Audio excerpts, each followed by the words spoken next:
Welcome, everybody, to another one of GLP's 10 out of 10. Today, we have the honor of being joined by Robb Jibson, founder and head designer of So Midwest. Robb is a lighting, content, and scenic designer based out of Chicago, Illinois. Projects include Fallout Boy, Chevelle, Train, Baby Shark, which is one of my favorites, the TV drama Empire, Weezer, Vex Robotics Competition, Chicago Bears, Incubus, Deftones, the list goes on and on. Also, if any of you ever get an opportunity to get one of Robb's business cards, please do, because they're about the coolest I've ever seen anywhere. So welcome, Robb. Hey man, thanks for having me. Happy Tuesday. Thanks for being here, man. Yeah. So this is let's have some fun, man. Let's go through some questions. Yeah. So getting right into it, what was your first show as a designer? Oh man, the first time I ever felt like I was actually doing it, designing a show probably was with the Alkaline Trio folks in 2000, 2001. We were out there, we were loading in gear, we were doing it, but we're doing some cool stuff, fun stuff. Very cool. Yeah. Very cool. Yeah. In all of your travels, which are extensive, what's the most Spinal Tap embarrassing moment that you're willing to tell us about? Well, I'm sure everybody that watches this and everybody that's ever seen a show is it's the things that get you hung out to dry the most visible, right? So when the gag gets hung up and everybody gets their phone out, or the kabuki doesn't go. But yeah, and obviously it borders between being hilarious and terrifying, if somebody's stuck in the air or something. But the one that's happened to me the most, or a gimmick that we were trying to pull off, was probably we had a big 180 wraparound kabuki on a Fall Out Boy tour in 2014 or so, and it just we had a pretty high, over 10% failure rate, and then the guys would just be crawling out, or those guys love gags all the time, and so the propensity for the gags to fail. There was another tour where we were doing some toasters, and the toasters didn't work, so they're trying to crawl out of the hole with their guitars, and you're just kind of at front of house going oh boy. That's a true Spinal Tap moment there. Yeah. Cool. So professionally or otherwise, what's the best advice anybody's ever given you? Oh man. Show up on time and care. It's very sad. Always be respectful of everybody else's time, and try to, do your best, and always try to care about the project. And I learned that early on when I was a touring technician. It was you're gathering a bunch of people all there to do a thing, and if you're not on time, that's really disrespectful to everybody else. Yeah. And if my production manager friend Chad is watching this, he'll probably be you're always 5 seconds before bus call, and I'm well, but I'm still on time. So True that. What's your proudest achievement professionally? Oh man. I'm a pretty I came up from not much, and all of this blows my mind. Everything that we are doing, I have a staff now. We have a bricks and mortar studio. In COVID times, we've been able to keep everybody paid, and keep projects moving along. And some weeks it hasn't been easy. It's the bank account gets down to the last little few drops of water, and I go, well, okay, that's it for us now. And then something pops. So I think my proudest moment is just this thing that I've built. And now, you guys probably always think of me as a kid, but now I'm 23 years into this weird business. And I think letting this, growing a business, right, this dumb name that I came up with in 2007 to basically avoid taxes, is now a real place with an address and employees, and people talk about it like it's a real thing. And I'm proud of that. And I'm proud of the fact that no matter whether we are doing a high level project or a low level project, we we care a lot. You know, there's a saying out there, it's kind of like one for the meal, one for the real. And we try to do, you know, some art projects that don't necessarily, you know, pay what they should, but, you know, try to keep it student. Awesome. Yeah. Awesome. And your space is awesome. Oh, thanks, man. Com- Yeah, you've been Complete with here, seen, your millennial smoking bench. yeah, millennial smoking bench, the dog bowls, the whole thing. Yeah. That's something you should be very proud of. You've built a really cool thing. So Yeah. that's Well, awesome. and you know, for folks that maybe don't know, you know, obviously there's the dollars and cents part of it, but like we kind of keep an open door to freelance folks in the Chicago region. It's like, you know, we have most of the tools here that you need to sort of like do this work, consoles, servers, software, you know, hardware.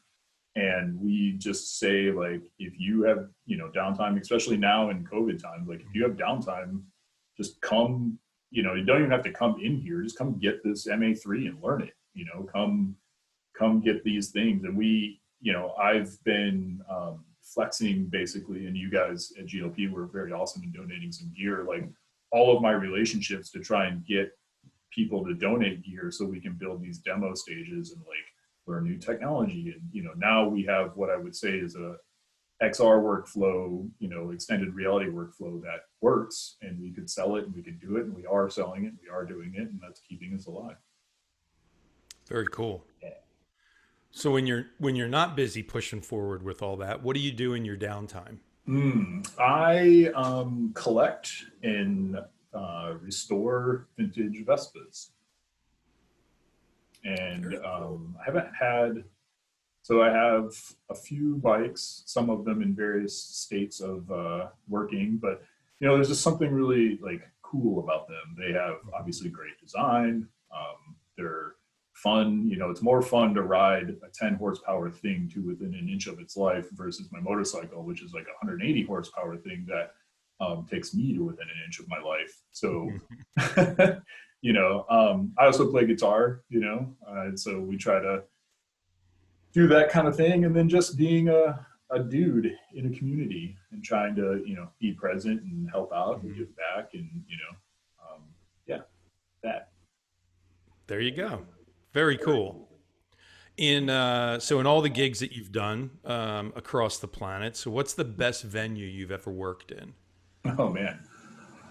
Well, that's funny. That's a great flex on that question, because normally it's like, what's the worst venue you've ever worked in? And that, you know, rattles off and off and off. There's a bunch of them, you know. I've been like going to Madison Square Garden. Obviously, you're like, oh my God. And you hear all the, you know, things and the buzz about it. And then, you know, those dudes have it like really dialed. All of the premier venues are really great. But, you know, I think doing, you know, they're the best venues for different reasons, right? Like the most transformative experiences have been in like super crappy clubs where like there was just a moment that was amazing. But you know, MSG, United Center, Staples Center, you know, all of the amphitheaters, just any gig where like the crew knows the intricacies of their building and knows how to like overcome it. Like, hey, you're gonna need a ramp here, you're gonna need this. Hey, give me all your front of house. I mean, early on in my career, it was Pine Knob. You know, that place is small. Mhm. It gets packed to the brim, but like, you know, if you go back and watch Frampton Comes Alive, 1997, you'll see a ponytailed Robb Jibson with a fanny pack crawling on the floor trying to still plug in 3-cell floor cycs because we were that, you know, late. So, yeah, man, I don't know. So, you know, gigs where the crew cares and it's not just about the numbers, or it's not just about like temporary labor showing up to unload a bunch of trucks. Like, you know, I vibe off of people vibing. So like if they're excited and, you know, cool about it, then so am I. Oh, very cool. There you go. Trying I to do not remember. answer your question, but like, yeah. I I do remember also how stoked you I were though about Wrigley yeah. Field. And I read over these questions and was like, you know what, I want to answer these live. I don't want to like I just make sure that none of them are, you know, bad questions that I don't know the answer to, and then Cool. Cool. In this time of uncertainty in 2020, what's the one album or artist that you couldn't do without? Gosh. Um, you're probably gonna laugh. It's a band that, like, so the funny thing is like I listen to a lot of different artists, and I try to, I'm sure everybody says stuff like that, but I've been listening to a band from Indiana called the Ataris. They had a big hit in like the early 2000s, and they just, those were like transformative years for me. And so I've been leaning back. They just put out a new live album that was actually recorded in Chicago, because I'm kind of a homer like that. Mhm. And yeah, that thing's been on repeat. Cool. There you Yeah. go. If you could go back in time, what advice would you give a teenage version of Robb Jibson? Oh man, invent this thing called Google. Yeah. Like people, like, I think back then there was a thing called like Alta Vista, or just like invent a search engine, or like Right. but like professionally, I would say, there are times where I didn't, like, teenage Rob, yeah, invent Google for sure. Or like be an accountant or something, that you could, no, I wouldn't change anything. Yeah, that. And then, just be, at times I've had to like learn the lesson that, it kind of all happens for certain reasons, and it may not Mhm. be super evident in the moment, but like it's all pretty cool, man. Just, relax, I think, would be what I would tell teenage Robb Jibson. Relax. There you go. Yeah. If you could sit down for coffee with one person, alive or dead, who would it be? Oh man. Uh I don't know. That flips between a couple. Again, this is the Homer part of me coming out, but there was a great author, a Polish guy named Studs Terkel, and he wrote, I think his like biggest works was something called a book called Working, where he just like did short interviews with a bunch of different like working people, and he interviewed like, you know sex workers and postal people, and it like but he always stayed around. But and I wasn't around to see him, but Mike Royko was a columnist in Hmm. Chicago I for a remember super long Mike time, Royko. and yeah, he actually, funny thing, so he hated to travel. He sort of had this idea that like this place Chicago had everything he ever needed, and that he never needed to leave, and he like famously hated traveling. And I don't feel that way. I like to get out, but there is one of the approaches to O'Hare is actually named the Royko approach, for one of the runways, just because they were like, "Ha, you don't like to travel, but we're going to name this after you." Cool. Yeah, That's a good but one. That's a yeah. good one. All right. So, final question here, dude. Your country's called. It's the Olympics. Summer or winter? Which sport are you going to compete in? Oh man, is hot dog eating a sport? Well, someone wanted to know if beer pong was a sport. So, Yeah. Uh, uh, I don't know. I mean, the curling dudes and ladies always seem like they're having a good time. Um, yeah, probably hot dog eating or curling. okay. We'll Yeah, we'll go with it. I think we'll go with the curling because I'm not sure hot that's dog. definitely my We can speed. work on it though. Yeah. There you go.